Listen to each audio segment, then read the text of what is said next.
Rádio Rio de Janeiro passa a apresentar o programa Estudo das Obras de André Luiz. Vamos refletir sobre o livro Os Mensageiros. Produção e apresentação, Marco Antônio e Tereza Cristina. Amigos ouvintes da emissora da Fraternidade, Rádio Rio de Janeiro, novamente aqui estamos com a permissão de Jesus e com a presença e o trabalho constante dos bons espíritos para podermos dar continuidade ao estudo da obra Os Mensageiros. Obra que foi ditada pelo Espírito André Luiz e que foi psicografada pelas mãos abençoadas de Francisco Cândido Xavier. Olá, caros ouvintes da Rádio Rio de Janeiro. Então vamos começar o nosso estudo de hoje. Estamos no capítulo 10. A experiência de Joel. No último programa, Joel começou a contar que ele foi preparado, muito bem preparado no mundo espiritual para exercer a tarefa que ele precisava exercer na Terra. Ele recebeu, lá no Ministério do Esclarecimento, ele recebeu ajuda, né? Porque deram um tratamento especial para ele. Só que quando ele chegou aqui, ele diz que ele conseguiu concluir que ele nem auxiliou as pessoas, que é o que ele deveria fazer, e também com isso acabou se perdendo, né? Ele diz que ele não utilizou essa lente maravilhosa que lhe foi concedida pelos espíritos lá, né, de nosso lar, para a tarefa que ele tinha que desenvolver, porque ele, ao invés de ajudar as pessoas, ele ficou muito fechado nele mesmo, porque ele começou a sentir prazer pelas práticas que a gente vai ver daqui a pouco, não é? Que ele mesmo comenta. Nós lemos lá no Livro dos Espíritos, na pergunta 861, que ninguém nasce para falir, nenhum médium encarnou para falir, porque não é o problema, a mediunidade não é o problema em si, o problema é o mau uso que se faz com ela. E nessa resposta dessa pergunta 861, os espíritos dizem a Kardec que ninguém encarnou para fazer o mal, nem para falir nas suas tarefas. O problema é que nós não trazemos muitas das vezes conquistas em determinadas áreas morais. Nós temos tendências e vai depender de cada um de nós, não só dos médiuns de tarefa, mas de todos nós na humanidade, de alguma maneira termos força o bastante, força de vontade, perseverança, fé em cumprir aquilo que a gente precisa cumprir. Cada um de nós tem lá a sua tarefa determinada. E aí, vamos continuar a nossa leitura, estamos no final do parágrafo 18. Deixando-me empolgar pela curiosidade doentia, apliquei-a tão somente para dilatar as minhas sensações. Então ele veio com essa lente para poder ajudar as pessoas. A gente até deu o exemplo do Divaldo. Então ele veio, ele com essa lente que ele fala, ele tinha uma evidência tanto do presente quanto do passado, no que está acontecendo com a pessoa. Então, alguém chegava para ele, falava assim, eu estou com muita dor, essa dor não me deixa. E aí ele poderia, né, usando a sua evidência, a sua percepção, ele poderia ver se era um problema só físico ou era um problema espiritual. Mas ele, infelizmente, ele não quis saber dessa tarefa. Ele só ficou preocupado em querer descobrir, né, sobre o passado das pessoas, como a gente vai ver aqui. Pelo comportamento do médium, né, Tereza, a gente tem exemplos, inclusive do Chico, pelo comportamento do médium, e com a presença dos guias espirituais, que são espíritos superiores, se o guia espiritual falar para o médium dizer alguma coisa, aí o médium diz. Então é a submissão à vontade de Deus, que o médium tem que ter. Por exemplo, houve um caso do Chico que uma mãe desesperada, o menino, Teresa vai me ajudar a lembrar, ele já tinha perdido, ele já não falava, não era cego, ele não enxergava, era cego, mudo, eu não sei, surdo, eu não lembro, e já tinha perdido os 2 braços e já tinha perdido uma perna, faltava a outra, ou as 2 pernas, eu não sei. E a mãe desesperada, não lembro a doença que era. Queriam fazer uma cirurgia para ele perder as pernas. Isso, queriam fazer amputar as pernas. Amputar as pernas. E ela chega para o Chico desesperada. E aí o Emmanuel fala para o Chico, olha, esse aí é um suicida, já suicidou várias vezes, e você diz para ela que é o melhor para ele. Mas não, o Chico não disse que ele foi suicida 10 vezes, não falou nada disso. Ele disse que o Emmanuel pediu, olha, fala para ele que é o melhor para ele. Ela pode confiar em Deus que é o melhor para ele e tal. Foi o que o Chico falou. Porque ele não vai, o Chico sabia, mas ele não vai relatar isso. Então, isso aí é a questão do médium, a submissão à vontade do médium. Porque a curiosidade, ele não está condenando, a gente não está condenando, os espíritos não estão condenando a curiosidade. O problema é essa doentia. Porque foi pela curiosidade, a gente tem que lembrar bem, que Allan Kardec codificou a doutrina, que ele observou as mesas girantes, foi o único que percebeu que por trás daquele movimento tinha que ter uma inteligência, que mesa não tem músculos, não tem cérebro, curiosidade sadia, que é o contrário de doentia, não é? E agora ele vai explicar o que aconteceu. No quadro dos meus trabalhos mediúnicos estava a recordação de existências passadas, pregressas, como expressão indispensável ao serviço de esclarecimento coletivo e benefício aos semelhantes, que me fora concedido realizar. Mas existe uma ciência de recordar que não respeitei como devia, porque ele disse antes que ele ficou tão somente fazendo para se sentir bem, né, para dilatar as minhas sensações. Então, essa ciência de recordar, para nós espíritas e também não espíritas que estiverem nos ouvindo, é um assunto muito atual. Porque muitas pessoas se arvoram dizendo que há uma necessidade imperiosa para melhorar o presente de saber do passado. Mas o problema é como você vai recordar certas coisas que aconteceram no teu passado. Porque olha só, na nossa encarnação tem certas situações, experiências, traumas que a gente viveu na infância, que quando a gente lembra, a gente sofre. Imagine se nós nos lembrássemos do que nos aconteceu em outras encarnações, porque a lei é de progresso. Se hoje a gente não está muito bem, em outras encarnações aí para trás a gente estava muito pior. E o problema é a gente chegar nessa lembrança e voltar. Como é que volta? Porque você não vai só ver a lembrança, você vai sentir em você tudo aquilo aquelas experiências do passado. Por que eu afirmo essa questão da sensação na lembrança? O Divaldo conta que quando ele foi a Paris, uma das primeiras vezes que ele foi fazer palestra em Paris, ele ficou na casa de um amigo e de repente deu uma vontade dele passear na cidade. E ele disse que deu uma vontade e ele começou a caminhar. E sem conhecer Paris. Sem conhecer, ele conta isso. E ele chegou perto de um bosque e viu um convento. E ele disse que tinha a sensação que conhecia aquele lugar. Quando ele tocou a campainha, ele disse que já tocou a campainha do convento e ele começou a falar um francês que ele não fala, né? Ainda mais há muitos anos atrás. Hoje em dia, talvez, até com as viagens, né, das palestras lá na França, ele pode ter melhorado o vocabulário, mas na época, isso foi muito no começo.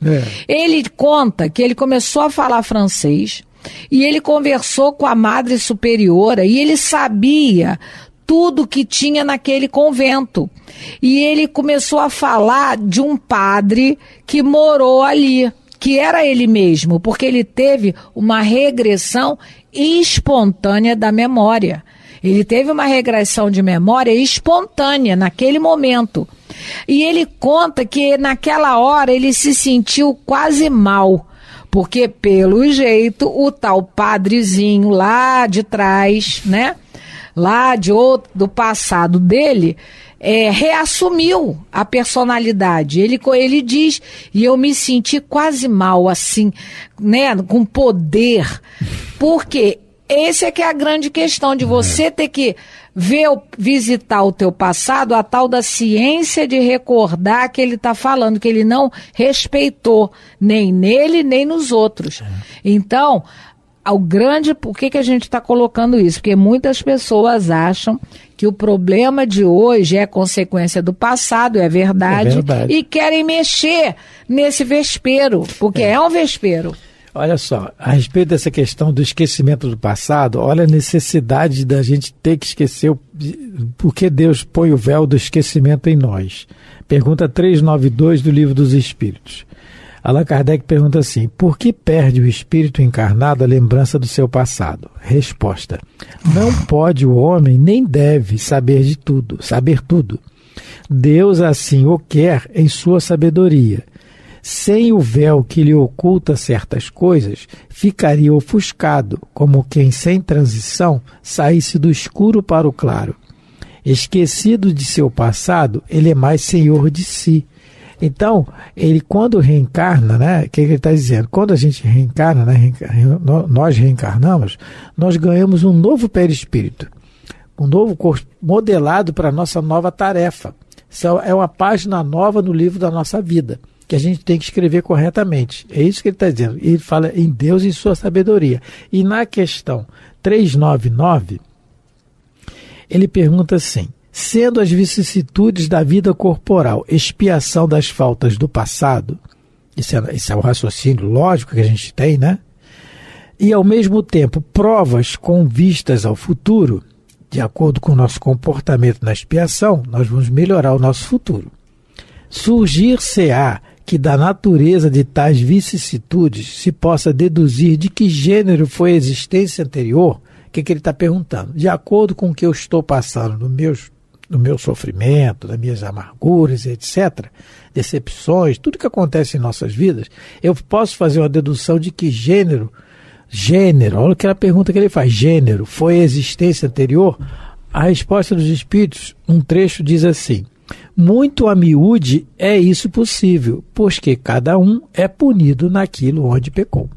Então, detalhes do que a gente foi, como ele disse na resposta da 393, Deus, na sua sabedoria, não deixa.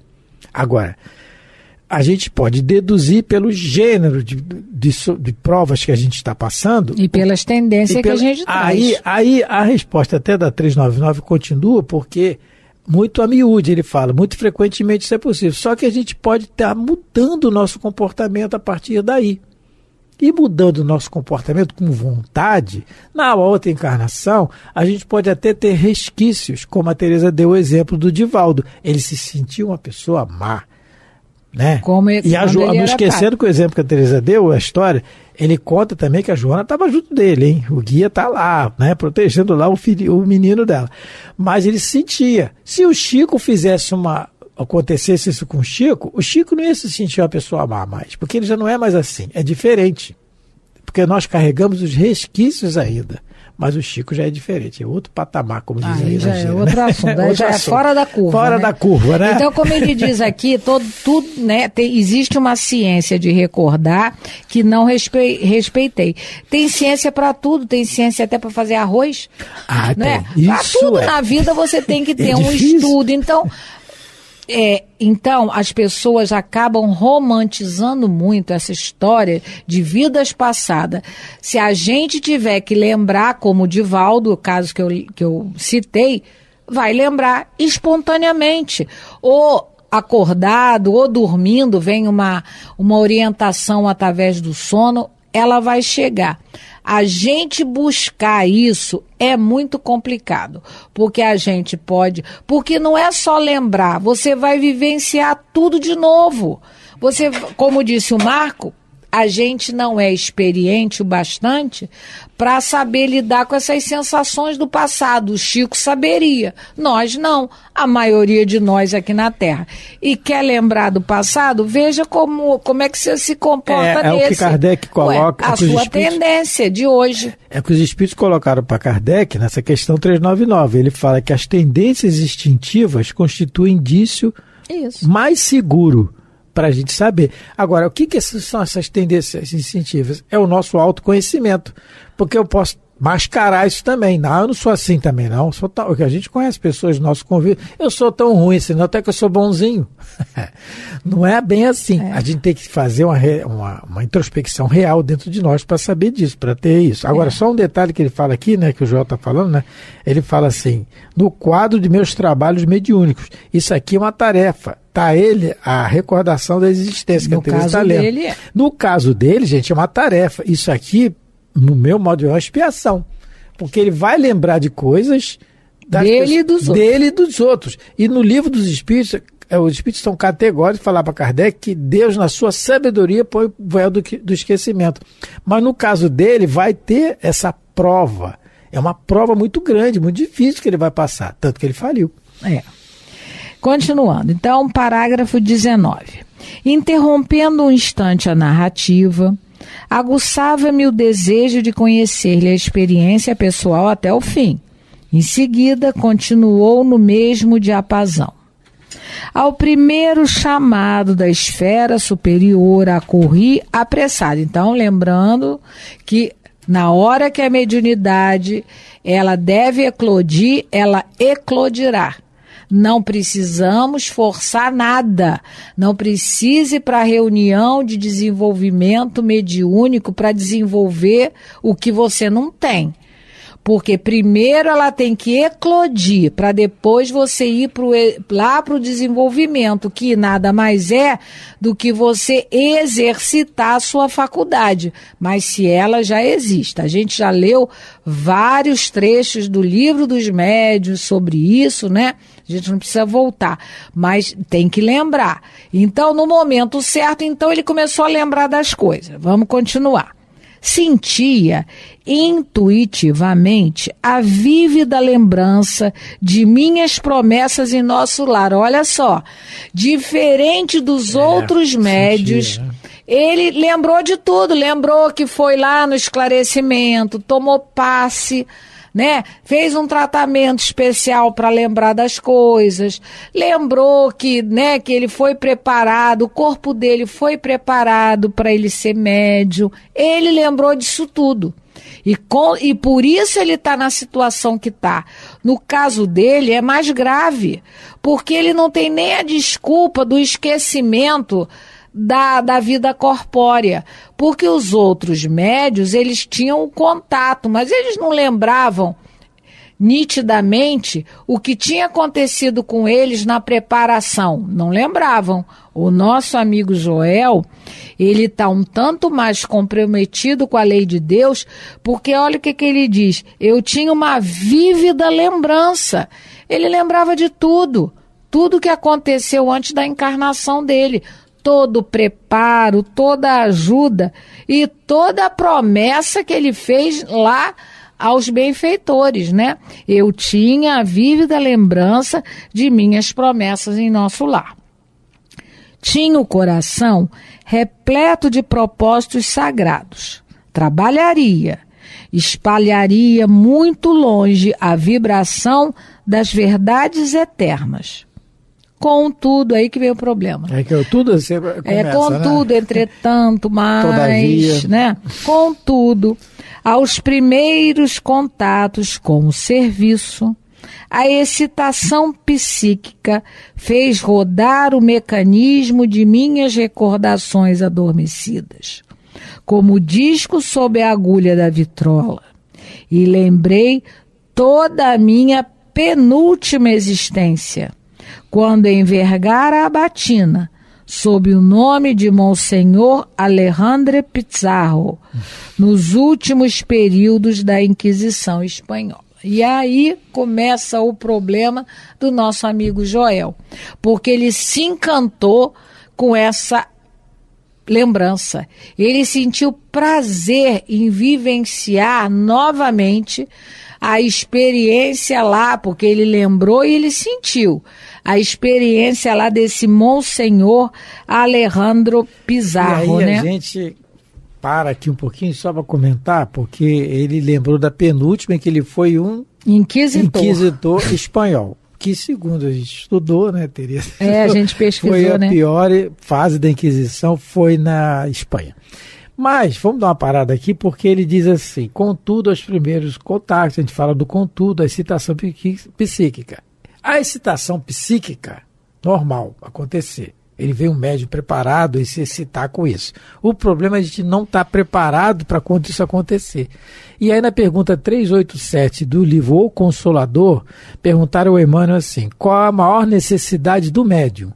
A resposta do Emmanuel, a primeira necessidade do médium é evangelizar-se a si mesmo, antes de se entregar às grandes tarefas doutrinárias, pois de outro modo poderá esbarrar sempre com o fantasma do personalismo, em detrimento da missão. Tudo bem.